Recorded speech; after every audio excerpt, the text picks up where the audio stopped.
'Twas the night before Christmas, and all was silent, or so it seemed. A pall of dread hung in the icy air as I ventured into my ancestral home, a place I had inherited but had seldom visited. The grand old mansion had stood for centuries, a looming presence among the frosted trees. The fire in the hearth struggled to fend off the winter chill. I had come seeking solace, a refuge from the jingle bells and Yuletide cheer that the world embraced. Instead, I found myself entangled in a tale of terror that would haunt me for the rest of my days.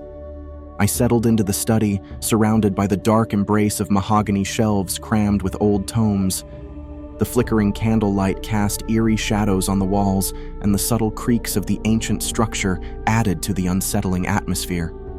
As the clock struck midnight, the room began to resonate with whispers, faint and mournful. I froze in my chair, straining to decipher the spectral voices. Was it the wind, the house's time-worn sighs, or something more sinister? I could not dismiss the uneasy feeling creeping up my spine. Inexplicably, a framed portrait of my ancestors seemed to come to life. Their eyes, painted long ago, followed me, and their spectral gaze bore into my very soul. A chill swept over me, and I shivered despite the warmth of the fire. Rising from my seat, I cautiously made my way down the darkened hallway. The air grew colder as I reached the imposing double doors of the dining room. With trembling hands, I pushed them open. There, in the center of the room, stood a Christmas tree, adorned with glistening ornaments. But it was not the tree that drew my attention. It was the apparition that swayed gently beside it. A ghostly child, adorned in tattered holiday attire, gazed at me with hollow eyes, her face frozen in a rictus of sorrow. "I waited for you," she whispered, her voice like the softest chime. My heart raced as I struggled to respond, to make sense of this ghostly encounter. What had she waited for? Before I could muster a response, the spectral child vanished. The room grew eerily quiet, save for the distant echo of her melancholic laughter. Fearful, I retreated, leaving the haunted room behind. The voices in the mansion intensified, as if the spirits of my ancestors sought to communicate some dark, hidden truth. But as I returned to the study, the room now seemed brighter, and the whispers subsided. I collapsed into my chair, contemplating the supernatural events that had unfolded on this unholy Christmas Eve. Had I glimpsed the past, or had the spirits yearned to tell me something? The haunting voices had conveyed a somber tale, a sorrowful secret buried beneath layers of history and dust. As I sat there, the grand old mansion breathed a collective sigh, as though the restless spirits had shared their haunting tale.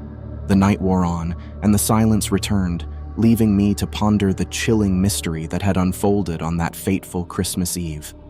My ancestral home, it seemed, held dark secrets and stories that transcended time. On this night, the spirits had emerged from the shadows to share a cryptic message, one that would forever haunt my memories of Christmas, turning the season of joy into a season of dread. And so, I remain, forever plagued by the enigma of that Christmas Eve, a night when the spirits of my forebears reached out from the shadows to reveal their ghostly, haunting truth.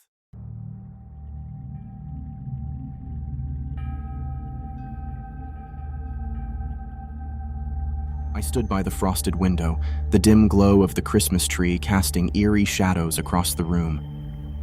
The carolers had long since retreated into the cold, leaving me alone with a sense of unease that gnawed at the edges of my holiday cheer. The clock on the wall ticked slowly, its chimes echoing like a sinister lullaby. As I gazed out into the inky night, the swirling snowflakes danced with malevolent intent, as if they conspired to hide something wicked. The world beyond the window seemed alien, a distorted reflection of the joyful festivities that lay behind me. The warmth and laughter of earlier seemed a distant memory, overshadowed by a palpable sense of dread. I knew not what had driven me to the window, but a compulsion had gripped me, a beckoning from the shadows that whispered of horrors concealed beneath the guise of the holiday season. A shiver ran down my spine as I noticed a lone figure emerging from the darkness, his form obscured by a heavy overcoat. The man's arrival was sudden, and my heart quickened its pace as he approached the house. The doorbell rang, its chime ringing out like a funeral dirge, and I cautiously made my way to the door, my hand trembling as I reached for the handle. I opened it to reveal a gaunt, pale man whose eyes bore an unsettling familiarity. They were as dark as the night, and yet they gleamed with a sinister knowledge. "May I come in?" he asked, his voice dripping with an unplaceable accent. I hesitated, but ultimately stepped aside, granting him entry. My unease grew as he entered, removing his coat to reveal a crimson suit that seemed out of place in our humble surroundings. He spoke in riddles and half-truths, weaving a narrative that filled me with dread.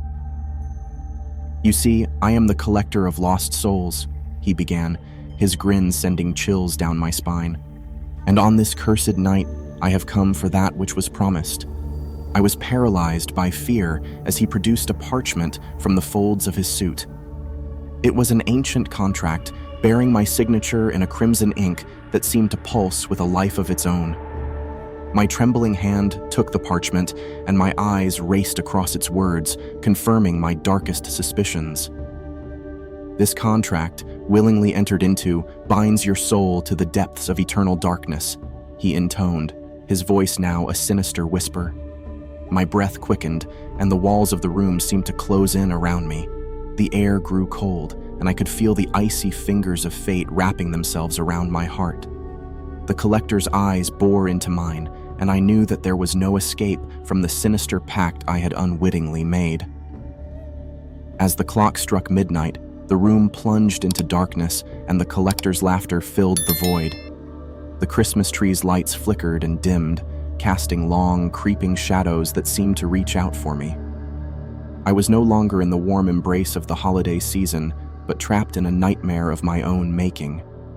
My tale serves as a dire warning to all who would be tempted by the allure of the season. Beneath the twinkling lights and the joyful carols, a darkness lurks, a darkness that hungers for the lost and the unsuspecting. Be cautious, my friends, for the collector of lost souls may be lurking just beyond your door, ready to claim what was promised on this most unholy of nights.